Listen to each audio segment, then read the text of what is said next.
cyumweru tariki ya 11 Mutarama 2026 habaye imirwano ikomeye hagati y'abarwanyi ba AFC M23 n'ingabo za Kongo zifashijwe n'imitwe ya Wazalendo mu ntambara ya Kivu y'Amajyaruguru n'Amajyepfo. Iyo mirwano yamaze umunsi wose.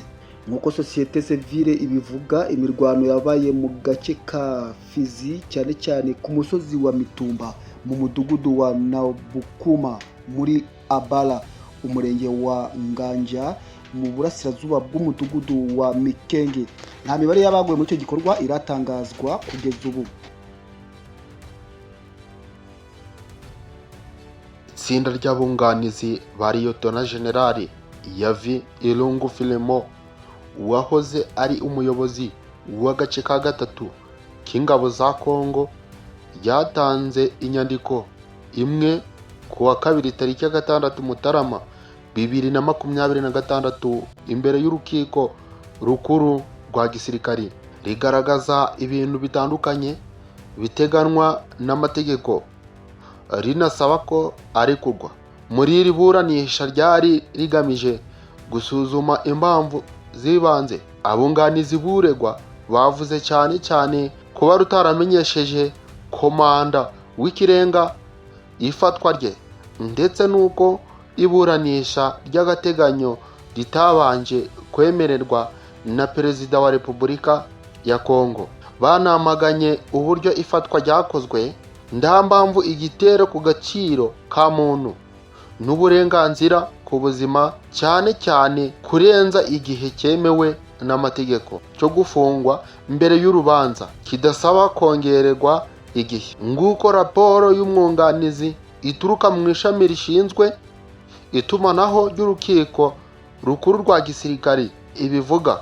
Turasaba gukuraho ifungwa, kurekurwa ry'agateganyo kubera impamvu z'uburwayi no gukuraho raporo zakozwe na komisiyo idasanzwe. Mu iburanisha, umugenzuzi mukuru wa FARDC uhagarariye ibiro by'ubushinjacyaha yanze izo ngingo zose. Yemeje ko urukiko rukuru rwa gisirikare rufite ububasha bwo gucira imanza umusirikare wo muri urwo rwego, kandi yibutsa ko abayobozi bo mu nzego z'umuyobozi bari barabibwiwe mu buryo bukwiye. Umukuru w'ingabo za leta yamenyeshejwe ku mugaragaro kuva muri Nzeri 2022. Ubushinjacyaha bwakomeje buvuga ko uregwa adafunzwe mu buryo bunyuranyije n'amategeko mu gihe kirenze amezi 12. Ubushinjacyaha bwasobanuye ko gutinda gufungura urubanza ari ngombwa kuzuza urwego abacamanza bafite ipeti rikwiye. Mu gusoza ingingo ya nyuma, umugenzuzi mukuru yasabye kwanga uburyo bwose bwo kwiregura.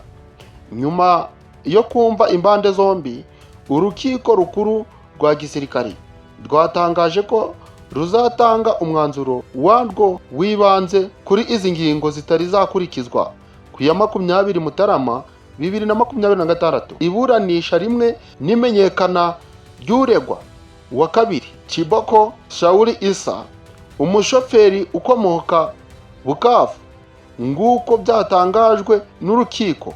Yemeye ko mu mwaka wa 2021 yajanye indwaro n'amasasu ku mutwe witwaje indwaro watwirwaneho uyobowe na makanika muri Minembwe. Avuga ko yakoze ku mabwiriza General Yavi. Umushinjacyaha mukuru amushinja kuba yaritabiriye inama mu bwato agamije kubangamira Kongo no gukoresha kohereza amabuye y'agaciro mu Rwanda mu buryo butemewe n'amategeko binyuze ku mupaka wa Rusizi ya kabiri. Ibi birego bisha byongerewe muri dosiye n'ubushinjacyaha bwemewe ko bufite ibimenyetso bihagije bigaragaza uruhare rw'abaregwa.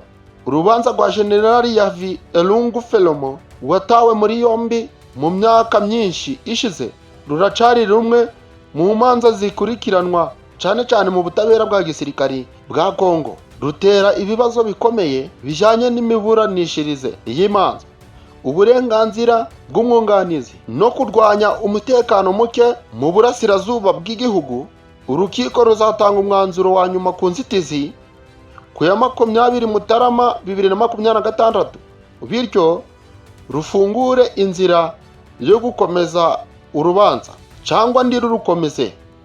Inama yo ku ya 20 Mutarama yitezweho kuba ingenzi ku hazaza h'amategeko h'uyu wahoze ari umuyobozi mukuru wa gisirikare.